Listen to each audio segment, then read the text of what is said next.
Rádio Rio de Janeiro, a emissora da Fraternidade, passa a apresentar Luz na Penumbra, programa que leva ao seu coração a mensagem da doutrina espírita.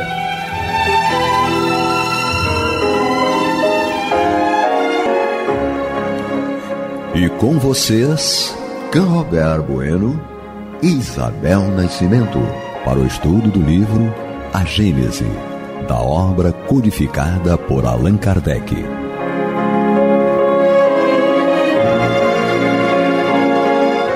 Olá, ouvinte, olá, você internauta, aqui o estudo da Gênese, o programa Luz na Penumbra da Rádio Rio de Janeiro, a rádio que toda a família pode ouvir e assistir através da mídia, da internet, YouTube, do Facebook. Estamos lá presente, é uma rádio que se renova, que se atualiza, que está presente aí através de todas as suas formas possíveis. E temos aqui a nossa ferramenta, o nosso app Rádio Rio de Janeiro Oficial, que você pode acessar num toque aí no seu celular. Então, dando continuidade ao estudo de hoje, Isabel aqui pedindo para eu parar com a cadeira que está fazendo barulho, vamos dar continuidade.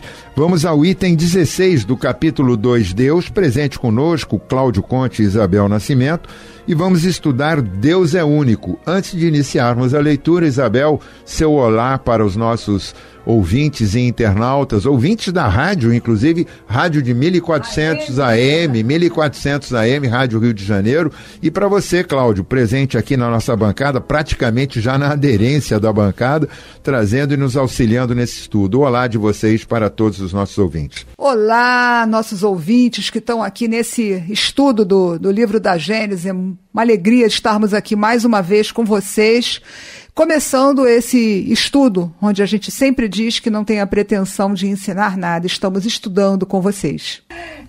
Agregando cada vez mais aqui aos nossos estudos, o professor Cláudio Conte, que está com a gente aqui, e que vai dar as boas-vindas para a gente dar seguimento ao nosso estudo. Só para lembrar uma coisinha, o texto que a gente vai usar, que é o texto de referência aqui do nosso programa, a edição do CELD, tá? Então, mas se vocês tiverem qualquer outra edição, FEB, seja lá o que for, não há problema nenhum em termos de conteúdo. Eu só gosto de lembrar, porque às vezes as palavras podem estar um pouco diferentes e a pessoa achar que não está acompanhando o item correto. Lembrando, estamos no livro da Gênesis, capítulo 2, e hoje vamos dar continuidade com o item 16, Deus é Único. Olá, amigos. Esperamos trazer algum material para as nossas reflexões. É uma satisfação estar com vocês. Bom, mais desafiador que Deus é único agora.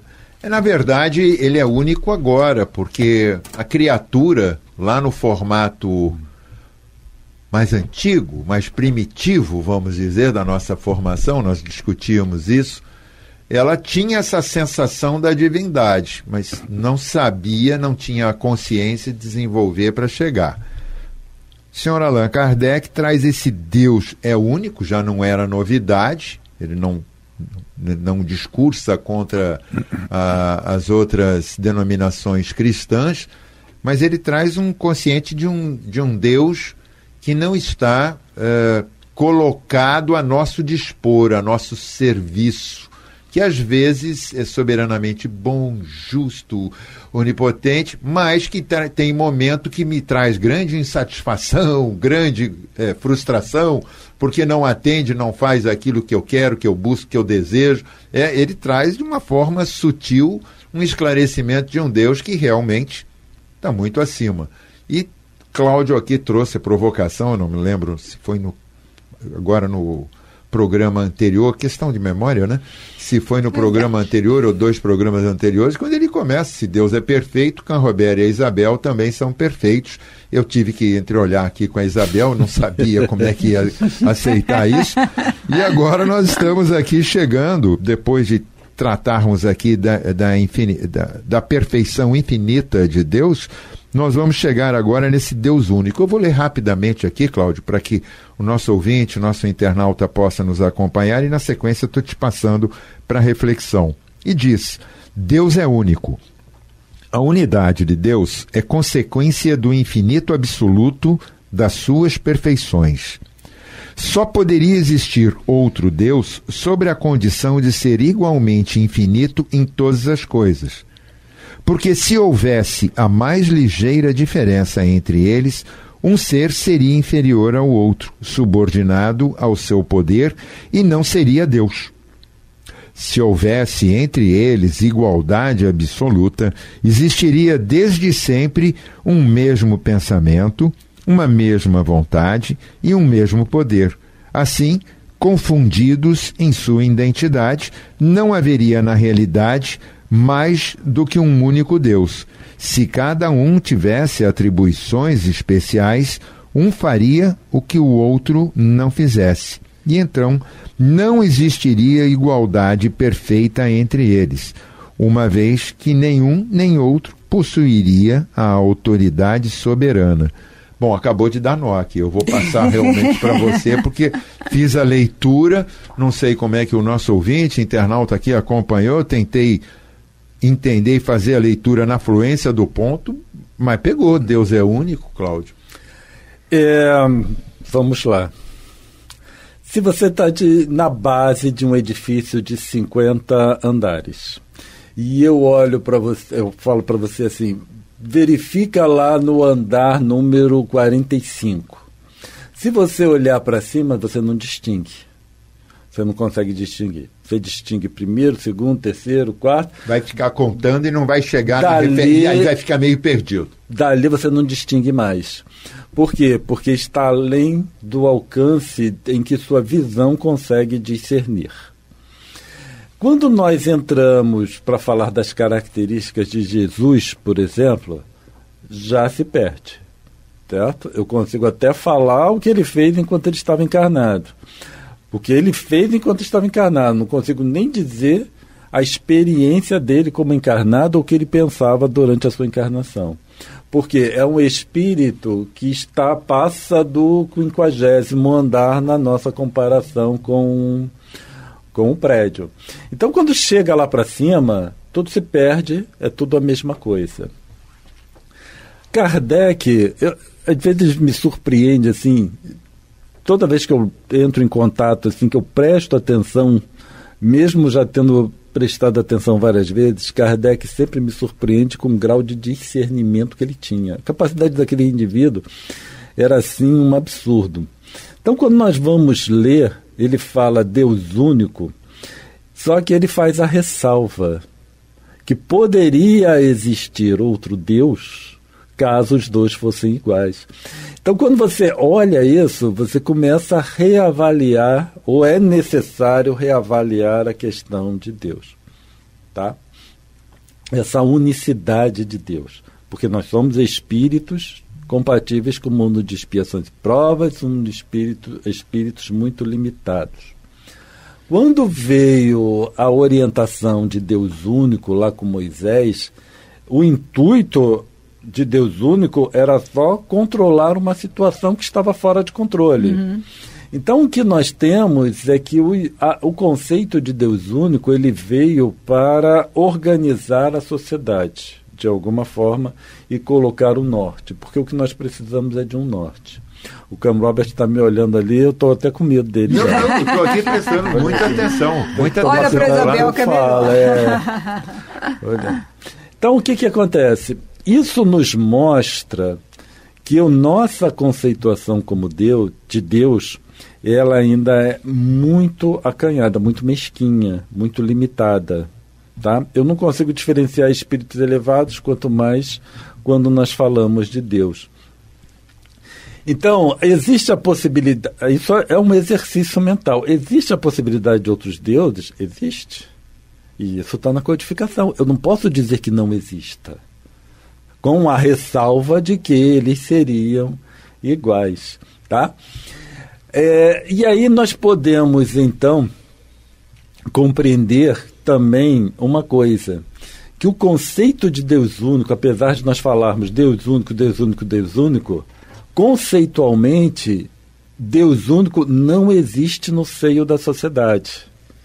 Então, se uma religião não fala com a outra porque acha que uma é melhor do que a outra, e a maioria tem Deus como norte, e esses deuses, diversas conceituações de Deus, eles também são diferentes. Então, o conceito de Deus único não existe nem enquanto sociedade. Nós repetimos Deus único, Deus único, Deus único. E mesmo mas é um quando conceito a gente, que não por existe. exemplo, tem uma referência própria, vamos supor, entre o cristianismo, não há uma igualdade nem naqueles que reconhecem Jesus. Né? Não, até entre as religiões cristãs. Não estamos nem colocando religiões que não são cristãs. Se a gente pegar só as cristãs, até entre a gente não tem isso. Por que eu falo isso tudo? Né? É porque o espírito, no processo evolutivo, para ele avançar, ele precisa compreender as outras pessoas. Né? É o amar ao próximo como a si mesmo. Por que às vezes eu falo de ressurreição, explico, tento, né, assim, abordar o motivo pelo qual existe ressurreição? Para que entendamos quem aceita a ressurreição.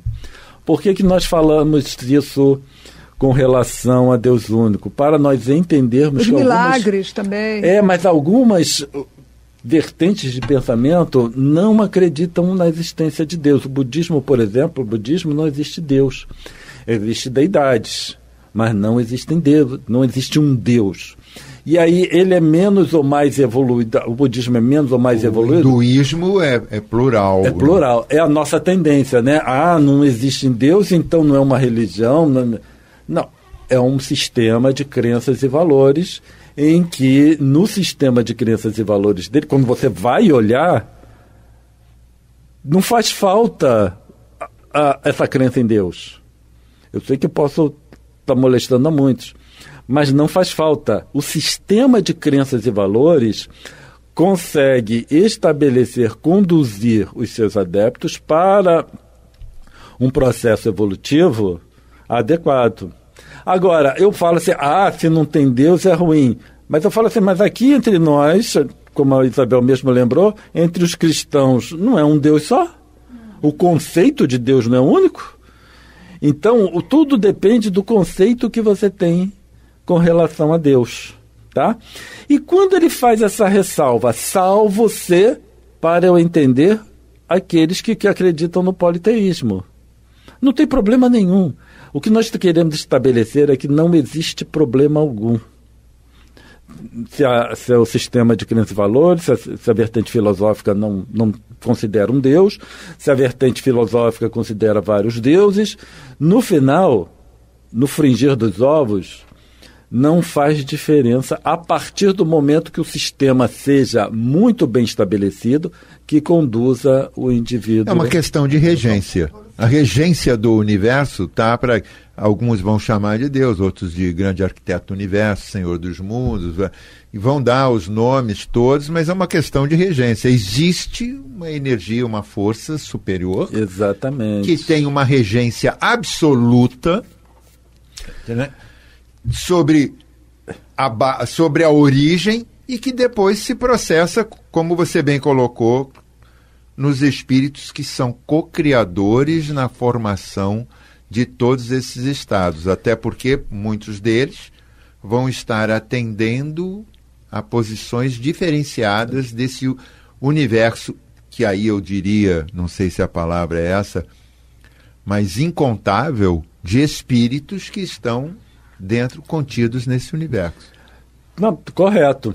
E esse conceito, e por que nós abordamos isso também? Porque essa ideia que eu acabei de falar, ela existe no nosso psiquismo, só que ela fica escondida, ela fica, né, repetindo como afirmativa, Deus é único, Deus único Deus, e aí essa ideia, né, implantada, ela como que se encobrisse o que existe no nosso psiquismo.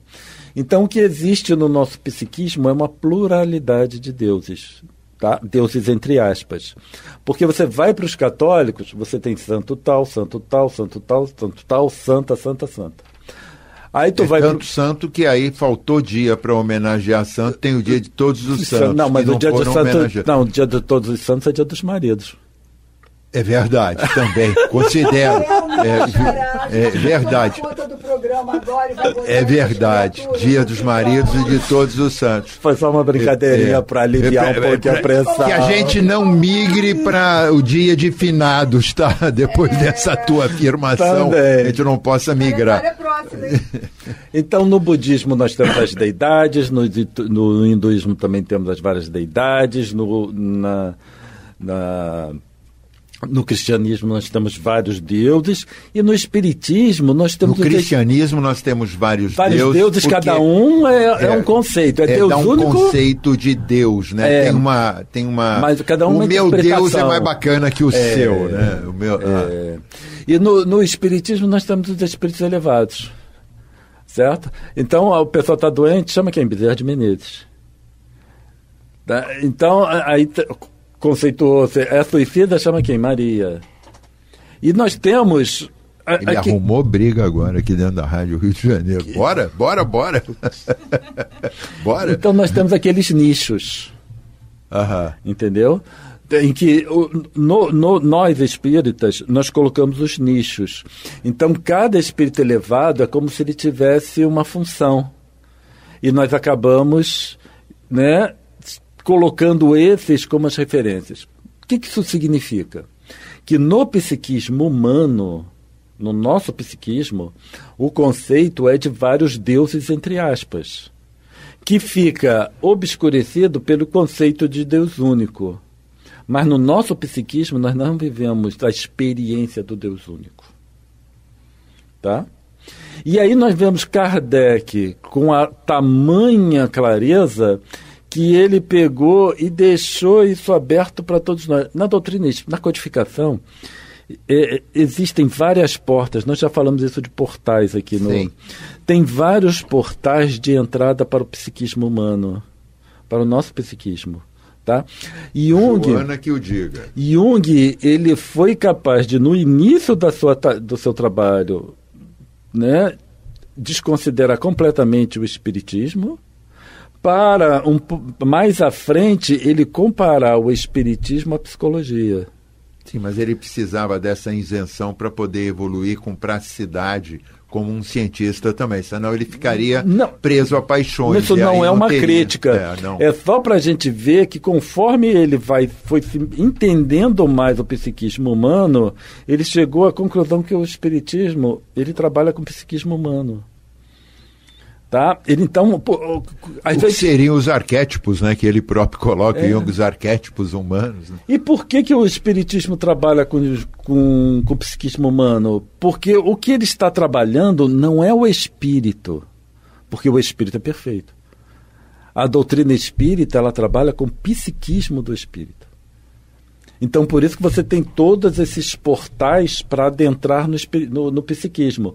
Quando se fica na superficialidade, e aí, normalmente ou comumente, quando se trabalha a doutrina espírita como sob uma visão religiosa, a visão religiosa, ela não trabalha na profundeza do psiquismo humano. Ela serve, né, para, de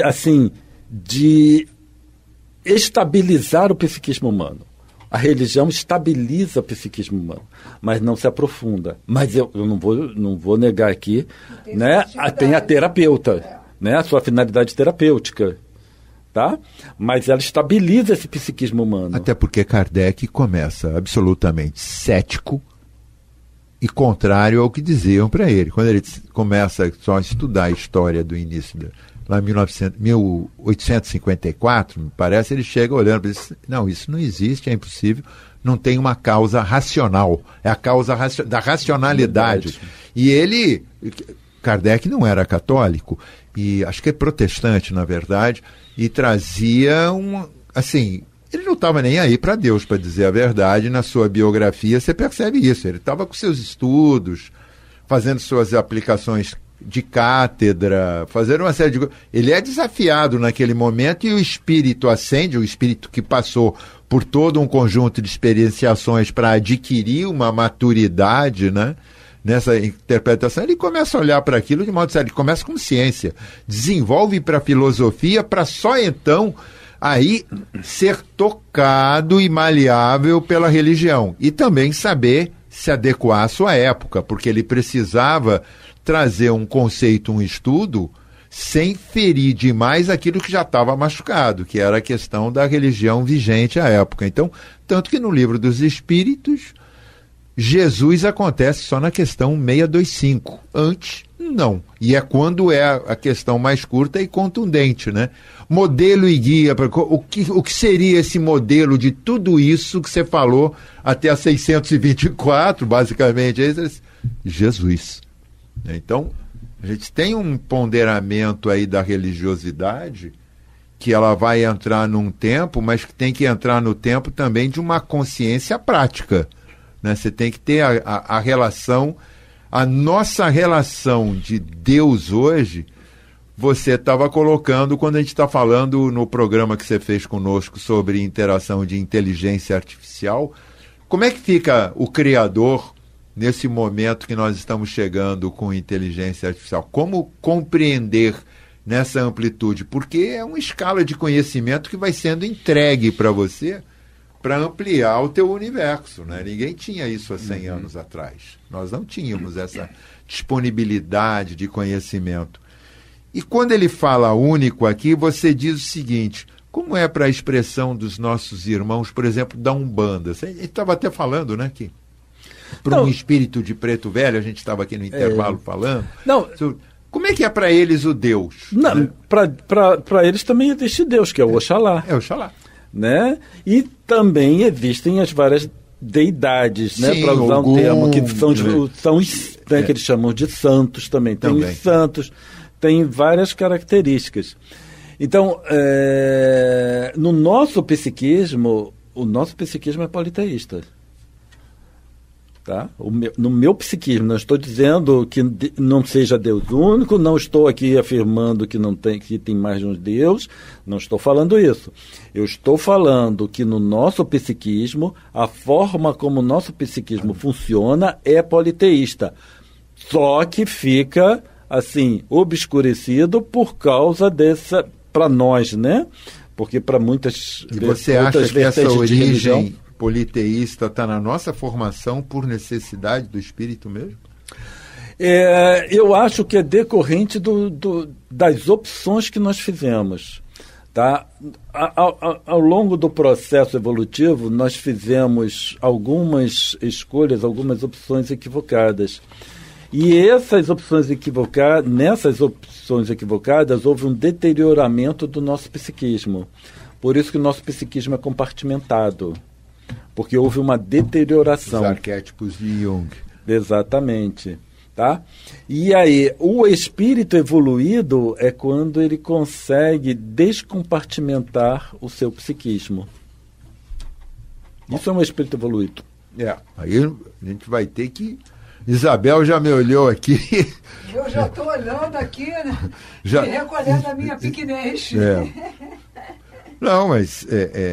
O estudo, veja bem, para todos nós aqui presentes no estúdio e para todos vocês ouvintes, para todos vocês internautas que vão alcançar esse programa, a proposta é de um desafio de que cada um de nós busque, através do estudo, o seu esclarecimento, tendo seu livre-arbítrio para formar sua opinião. Nós não estamos aqui sendo determinantes, ao contrário, nós estamos abrindo de uma forma que o estudo, como a própria Gênese, vem trazer um recurso de toda a experiência de Kardec por quase 11 anos, para ele finalizar abrindo que todas as suas experiências estão passíveis, né, de serem estudadas, avaliadas e discutidas. E aqui já finalizando, porque eu sei que eu já estou a gente está no finalzinho do programa, mas é muito interessante e me faz lembrar de uma história que a gente às vezes até conta nas casas espíritas quando está fazendo algumas palestras, né? Daquela senhora que às vezes fazia muita crítica ao lençol da vizinha, dizendo que ele estava sujo e mal lavado. Até que em determinado momento ela limpa a própria janela, que era através da janela que ela via, né, o lençol, e ela percebe que, na verdade, não era o lençol da vizinha que estava suja, era a lente por onde ela estava olhando. Então, assim, esse estudo que a gente vem fazendo, e principalmente esse capítulo que a gente está trazendo agora, esse capítulo 2, tem sido para mim essa oportunidade de trazer mais clareza, né? De trazer uma lente que está ampliando o meu conhecimento, ampliando o meu entendimento. E é uma coisa que eu espero que vocês também possam estar experimentando e vivenciando. E, bom, chegando aqui já ao final, já vou dar o meu até logo. Até a próxima semana, quando vamos continuar com o estudo do livro da Gênesis. Um abraço a todos e muito grato pela audiência. Obrigado a todos. Até o próximo programa A Luz da Penumbra, estudando a Gênese. Um abraço. Você está ouvindo o programa Luz na Penumbra.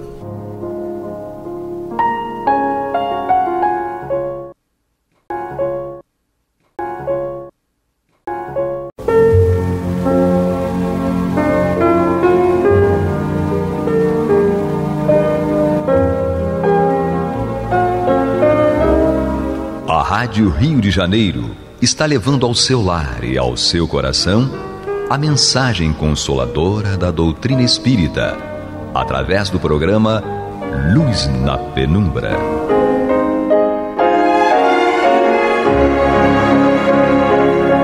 E agora com vocês, Nádia do Couto Vale, para comentar o céu e inferno ou a justiça divina segundo o Espiritismo, da obra codificada por Allan Kardec.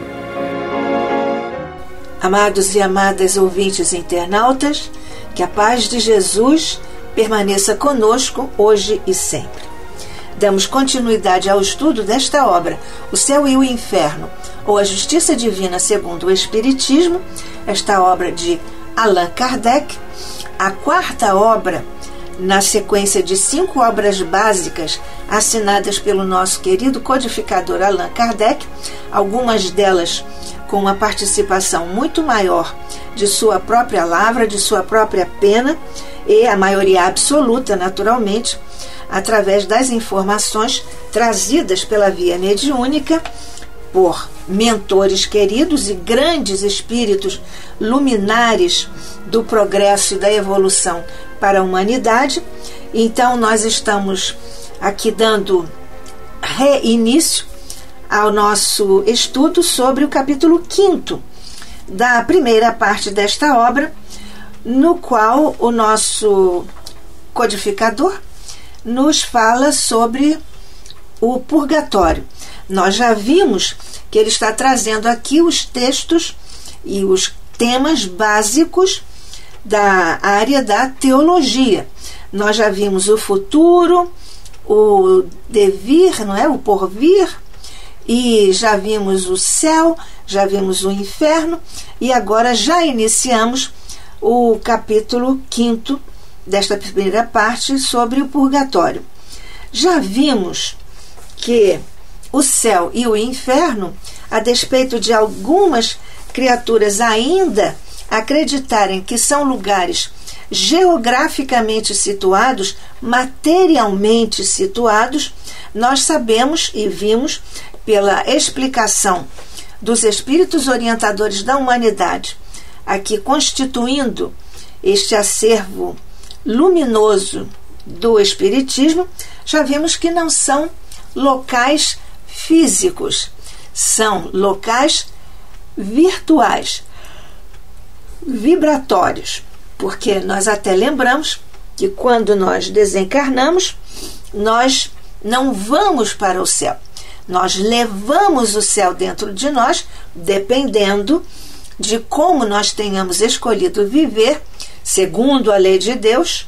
Então levaremos o céu que criamos dentro de nós para o plano espiritual após a desencarnação, ou então levaremos o inferno como consequência dos erros, do afastamento, do cumprimento da lei de Deus, que é a lei perfeita e imutável, segundo a qual nós todos estamos aqui sendo orientados. Nós já vimos então que existem esses locais, e nessa mesma sequência ainda há algumas pessoas que consideram o purgatório também como um local geograficamente situado. Mas, tal como o céu e o inferno, o purgatório também não é uma localidade geográfica.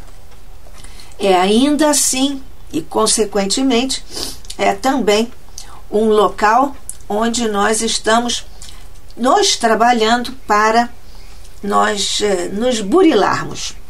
O céu, naturalmente, é a condição vibratória de quem seguiu a lei e segue a lei. O inferno é de quem não seguiu a lei, lembrando que alguns consideram que para o inferno, tendo ido o espírito, ele lá permanecerá para sempre. A doutrina espírita, como nós já vimos, não abraça esse conceito, não avaliza essa informação, porque apenas penas eternas, as penas eternas, assim consideradas por algumas vertentes teológicas, não são acatadas pela doutrina espírita. Antes nós temos as penas ou as situações de corrigenda do ato infracionário perante a lei de Deus, e então, depois que nós tivermos cumprido todos os nossos campos de correção e de autocorreção, então nós deixaremos de ter inferno e vamos, quem sabe, levar o céu junto de nós para o plano espiritual. Aqui no capítulo 5º da primeira parte, que nós já iniciamos, apenas para retomarmos a linha de raciocínio, nós vemos que o Evangelho não menciona o purgatório, porque a Igreja, entre aspas, criou o purgatório no ano de 593. O purgatório é um dogma. O que é um dogma? É uma verdade que não pode ser discutida, não pode ser questionada. E é mais o conceito de purgatório é mais racional, mais conforme à justiça de Deus do que o inferno, que faz com que as criaturas permaneçam, pelo menos no conceito, que as criaturas permaneçam lá para sempre, quaisquer que tenham sido os erros, as violências à lei de Deus, porque uns afastamentos são mais graves do que outros, naturalmente. Por que essa conceituação de purgatório é mais racional, considerando-se a justiça de Deus, mais racional do que o inferno? Porque as penas no purgatório são menos rigorosas e elas são resgatáveis, quer dizer, elas são passíveis de serem superadas, porque elas, na verdade aqui, são faltas de gravidade mediana, porque as faltas graves vão para o inferno, como nós acabamos de ver.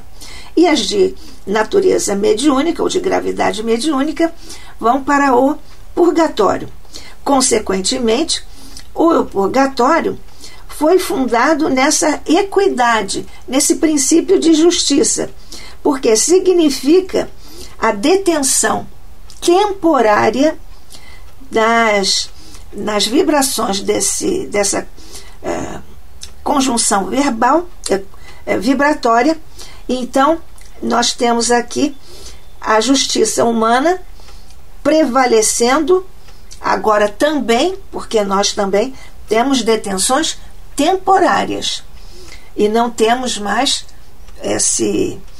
essa pena permanente, se bem que aqui no plano material nós temos a prisão perpétua. Então, nós temos a detenção temporária do ponto de vista teológico no purgatório e contrapondo-se à justiça humana, que tem a condenação perpétua.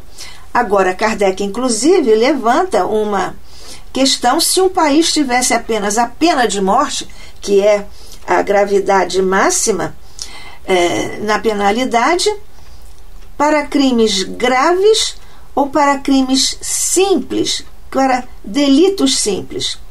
Portanto, essa é a solução intermediária entre duas opções drásticas, ou suprema felicidade e céu, ou eterno suplício e inferno. Mas como é que alegam ser o purgatório, esses que acreditam no purgatório, e também os teólogos da Igreja Católica, que fizeram muitas obras, muito no púlpito, muitas palavras, muitos discursos a respeito do purgatório. No purgatório, segundo esses, também há fogo. Nós vimos que há fogo lá no inferno, quando estudamos o capítulo 3. Então, nós vimos que aqui no purgatório, segundo esses teólogos, também há fogo. Só que o fogo aqui é mais brando, não queima tanto.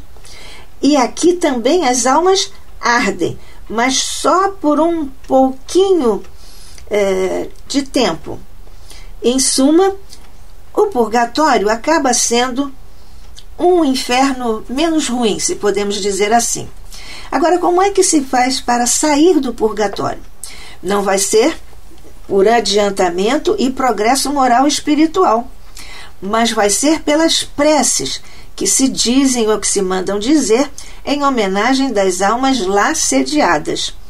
A consequência, nós já vimos aqui, que é o comércio das preces, em que as criaturas pagavam pelas preces. Consequentemente, o purgatório transformou-se em um negócio, em uma fonte de renda para algumas pessoas, e isso é o que se conhece como o escândalo das indulgências, em que as pessoas compravam a entrada no céu. Este abuso redundou na reforma de Lutero, que nós já estudamos em outro encontro. E nós aqui observamos que a mesa mediúnica, nós muitas vezes conversamos com os espíritos comunicantes, e eles dizem que pagaram pela entrada e permanência no céu, e como é que eles não estão lá no céu, etc. Portanto, isso fica gravado no espírito. A localização, portanto, o lugar do purgatório já vimos, não é material, é vibratório, e a natureza das penas no purgatório aí sediadas, ou as penas que levariam as almas para o purgatório, jamais foram determinadas, já foram definidas claramente. Foi quem fez isso, não a teologia católica, mas o espiritismo fez isso, ou seja, determinar a natureza das penas que foram definidas claramente para esse fim. Então, nós vimos que essas situações decorrem todas das imperfeições da alma, que são a causa das misérias terrenas. E então, o Espiritismo também explica a justiça mediante a pluralidade das existências, porque não há nenhum castigo eterno. Pelas reencarnações, o espírito vai se modificando, vai se aperfeiçoando e vai saindo dessas faixas de sofrimento, em que a infelicidade do homem decorre de sua própria responsabilidade, porque o espírito é imperfeito e era imperfeito antes de reencarnar aqui na Terra, onde ele expia as faltas atuais e as faltas anteriores, que aqui estão também como objeto, como causa de as almas ficarem no purgatório, porque elas não foram resgatadas nas existências anteriores. Então, o espírito repara e corrige o que fez a terceiros em existência anterior, mediante uma vida de provações, de vicissitudes, de sofrimentos, e aqui há a oportunidade da correção temporária e uma advertência quanto às imperfeições que o homem deve superar, deve corrigir, para superar para evitar os males e, consequentemente, para progredir para o bem. Portanto, as vicissitudes são lições da experiência, às vezes licenças rudes, ainda que necessárias, e guardam uma relação de importância e proveito para o futuro, com a profundidade das marcas e das impressões que deixam. Então, nesse particular, nós vemos como é que isso vai acontecer, da possibilidade de o espírito sair do purgatório. E nós vemos, então, que é preciso que ele atenda a um requisito básico, que é a vontade, que determina a maior ou menor extensão do passo que cada um vai ter a oportunidade de dar. Consequentemente, o tempo em que vai permanecer no inferno ou no purgatório. Porque o homem tem, pelo livre-arbítrio, a possibilidade de avançar, de progredir ou de estacionar, ainda que só temporariamente, porque mais cedo ou mais tarde há a necessidade de ele se colocar, responsabilizar sobre as suas dívidas para com a lei e então começar nova existência, neste caso aqui, depois de rebeldia, ainda mais penosa do que na anterior. E isso vai acontecer através das reencarnações, e que na verdade são a oportunidade de o espírito se depurar, se purgar, evoluir e poder então deixar os locais e até os planetas de expiação, como a Terra é um planeta de expiação e provas. E a duração dessa permanência nesses planetas vai depender de cada um, segundo o seu grau de adiantamento conseguido com seu próprio esforço, seguindo a máxima de Jesus, a cada um segundo as suas obras. A frase que enuncia um princípio na lei de Deus, por Jesus, que espelha, que retrata, que revela a justiça de Deus, a justiça divina. A razão do sofrimento, então, está nesta vida, porque o espírito não se purificou na anterior e na vida seguinte, se não tiver corrigido as imperfeições, os erros nas anteriores existências, e isto é absolutamente lógico e equitativo, por isso que a doutrina espírita é racional e racionalista. Inclusive a nossa fé é raciocinada, e agora estamos raciocinando juntos. Aqui pela Rádio Rio de Janeiro, a emissora da Fraternidade, eu, Nádia do Couto Vale, e você, amigo, amiga, ouvinte, internauta, estudando juntos aqui o livro Céu e o Inferno, ou a Justiça Divina segundo o Espiritismo, por esta rádio que é a Rádio da Fraternidade, a emissora que toda a família pode ouvir. Então, e seguir naturalmente. O sofrimento, fica claro que é inerente à imperfeição. É inerente ao orgulho, ao egoísmo, todos os defeitos que nós temos como enfermidades da alma. Porque o sofrimento pode começar no plano espiritual, porque na vida anterior, na existência anterior, o espírito não se superou suficientemente e então encontra naturalmente depois a continuidade ou a necessidade da continuidade na existência corporal como um meio de reparação. Então aí o espírito pode encontrar as vítimas de seus procedimentos errados do passado por ofensas, maledicência, traição, crimes de natureza vária. Como se dá esse encontro, na verdade, por meios análogos, semelhantes àqueles em que o espírito praticou o mal, por isso ele vai se ver novamente ao lado das suas vítimas de existências anteriores em situações opostas à sua vida precedente. Por exemplo, aquele que foi mal rico vai reencarnar na miséria. Aquele que foi orgulhoso vai reencarnar humilhado, e assim subsequentemente. Na verdade, não há duplo castigo. É o complemento, o desdobramento do trabalho a ser feito, e o espírito deve aproveitar isso como um princípio de meritocracia, ou seja, o espírito vai fazer usufruto daquilo que tiver entregue à lei pela sua ciência, pela sua observância da lei. Esse princípio de meritocracia é uma prova da sabedoria de Deus, da bondade de Deus e da justiça de Deus, que quer o homem, por seu mérito próprio, pelo próprio esforço, sendo artífice de seu futuro, construtor de seu próprio futuro. E então esta é a rota de progresso sempre aberta para ele, para o espírito encarnado ou não.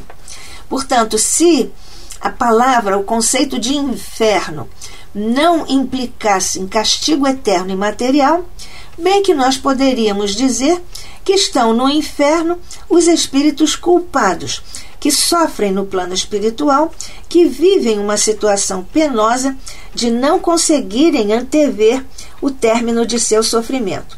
Mas os espíritos superiores nos ensinam e dão exemplos de que o prazo de expiação está subordinado ao melhoramento do espírito, que decorre naturalmente do seu esforço consciente para o seu melhoramento, autoaperfeiçoamento. O Espiritismo não nega nem confirma a penalidade futura. O Espiritismo demonstra o inferno localizado com fornalhas e penas eternas? Não, ele desmonta esse inferno que nós já estudamos aqui com algum detalhamento. O Espiritismo também nos dá a prova de que estamos no purgatório e define o purgatório muito claramente, como nós já vimos na resposta à pergunta 1013 de Kardec aos espíritos superiores em O Livro dos Espíritos. O Espiritismo explica a causa das misérias na Terra e não repele, antes até estimula as preces pelos mortos. Eles próprios, nós vemos que solicitam essas preces para si mesmos, como nós veremos estudando os vários capítulos na segunda parte de O Céu e o Inferno, ou A Justiça Divina segundo o Espiritismo. Mas as preces, como dever de caridade, são um eficaz instrumento, uma eficaz ferramenta para conduzir os homens, as criaturas, os espíritos ao bem e para abreviar o sofrimento deles. As preces, então, nesse caso, são um caminho inteligente para levar à fé mesmo o mais incrédulo dos homens. O valor da prece, nós já sabemos, está no pensamento, não nas palavras. Está no coração, não nos lábios, pelo que cada um diz por si mesmo, não as preces encomendadas e pagas com dinheiro, como nós já vimos. A duração da pena ou do castigo está na vida espiritual ou na terra, porque sempre tem um fim, próximo ou remoto. Portanto, a duração da pena pode começar aqui no plano material e estender-se ao plano espiritual e, eventualmente, continuar ainda em uma outra época ou em outro período aqui também novamente no plano material. Porque somente há duas opções para o espírito: punição temporária e proporcional à culpa, à responsabilidade, ou a recompensa graduada segundo o mérito, mais ou menos aqui o inferno, o purgatório e o céu, o inferno. Espiritismo, então, rejeita a condenação eterna, porque o inferno está reduzido a uma figura simbólica dos maiores sofrimentos, cujo término é, portanto, desconhecido. O purgatório, então, é uma realidade? Sim, Kardec nos fala sobre esta palavra que sugere a ideia de um lugar circunscrito, como nós dissemos no início desta nossa conversa. Não é um lugar circunscrito, mas a palavra sugere essa ideia. Consequentemente, mais naturalmente se aplica à Terra do que ao espaço infinito, esse conceito de purgatório. Kardec, então, raciocina: os homens melhoram e vão para o mundo espiritual como bons espíritos, encarnam, fornecendo à humanidade corporal indivíduos aperfeiçoados. Consequentemente, a Terra deixará de ser um mundo expiatório e os homens aqui estarão sempre na condição de superação, ou tendo oportunidades de superar suas imperfeições e, portanto, evitando os seus sofrimentos. É o que está acontecendo atualmente na Terra, em que se vai elevando o nosso planeta na hierarquia dos mundos. Jesus não usou a palavra purgatório, mas deixou claro em todos os seus ensinamentos, embutido ou subjacente, esse conceito de purgatório, em que a misericórdia e a bondade de Deus se faz presente, porque não há penas e sofrimentos eternos. Que a paz de Jesus permaneça conosco hoje e sempre. Que assim seja.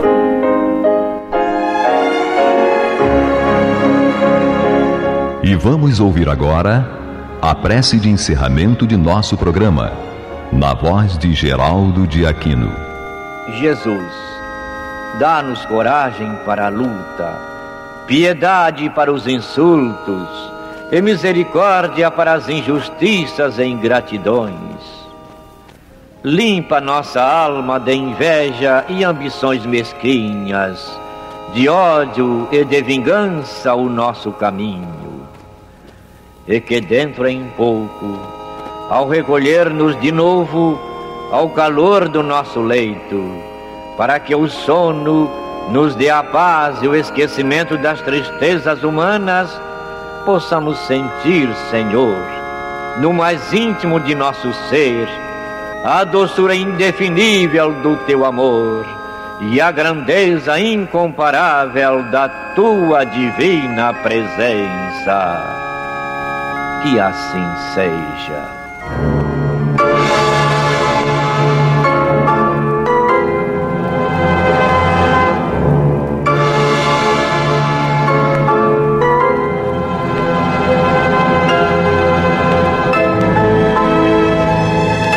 Acabamos de apresentar o programa Luz na Penumbra,